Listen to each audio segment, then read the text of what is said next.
சாய் பக்தர்களுக்கு என் அன்பு வணக்கங்கள். ஓம் சாய்ராம். என் அன்பு குழந்தையே, உனக்கு நடக்கவே நடக்காது என்ற காரியத்தை நான் சவால் விட்டு நடத்தப் போகிறேன். உனக்கு இது கிடைக்காது என்று எதை நினைத்திருந்தாலும் அதை நான் கிடைக்க செய்ய போகிறேன். என் வாழ்க்கையில் இதுவெல்லாம் மாறவே மாறாது என்று இருக்கும் உன் சூழ்நிலையை நான் மாற்றி காட்டப் போகிறேன். இப்படி எதுவாக இருந்தாலும் உனக்கு என்ன வேண்டுமோ அதை கேள். இன்னும் 24 மணி நேரத்தில் அதை நான் உனக்கு செய்து கொடுக்கின்றேன். நீ கேட்டதை 24 மணி நேரத்தில் உன் சாயப்பா செய்வேன். நம்பிக்கையோடு இதை கேட்கும் என் குழந்தைகளுக்கு 24 மணி நேரத்தில் நடக்கப் போகும் அதிசயம் எப்படிப்பட்டது தெரியுமா? உன் வாழ்க்கையில் இது நாள் வரை நீ அனுபவித்திருக்கவே மாட்டாய். அப்படிப்பட்ட ஒரு சூழ்நிலையை என்னால் உருவாக்க முடியும். நீ எதை நினைத்திருந்தாலும், எப்படிப்பட்ட காரியத்தை நினைத்து வருத்தப்பட்டு கொண்டிருந்தாலும், யாரால் உன் வாழ்க்கையில் எத்தனை இடையூறுகளை கொடுத்து காரியங்கள் தடைப்பட்டு போனாலும், அது எந்த காரியமாக இருந்தாலும் எதுவாக இருந்தாலும் உன் சாயப்பா உனக்கு நான் 24 மணி நேரத்தில் தருவேன். நம்பிக்கையோடு கேள்.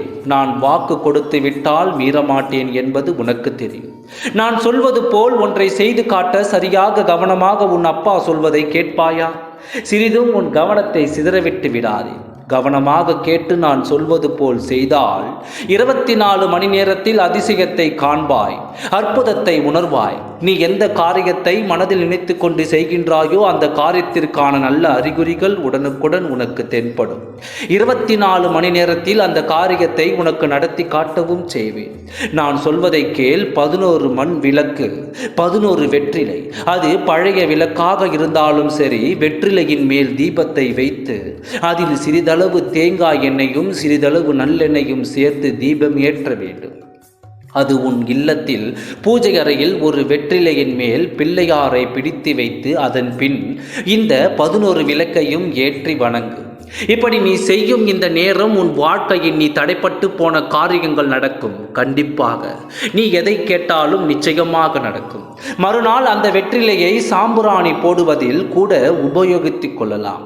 அந்த பிள்ளையாரை தண்ணீரில் கரைத்து வீடு முழுவதிலும் தெளித்து வாசலிலும் தெளித்து விடலாம்.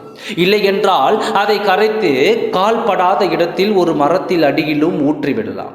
இப்படி நீ செய்தால் உன் மனதில் நீ என்ன நினைத்து அந்த 11 தீபத்தை ஏற்றுகின்றாயோ அந்த காரியம் உனக்கு நடக்கும். நம்பிக்கையோடு நீ ஒரு முறை இதை செய்து சோதித்து பார். கட்டாயம் உன் வாழ்க்கையில் மாறுதல்கள் நடக்கும். சந்தோஷமாக இருப்பாய். நம்பிக்கையோடு இரு. நல்லதே நடக்கும். ஓம் சாய்ராம். நன்றி. வணக்கம்.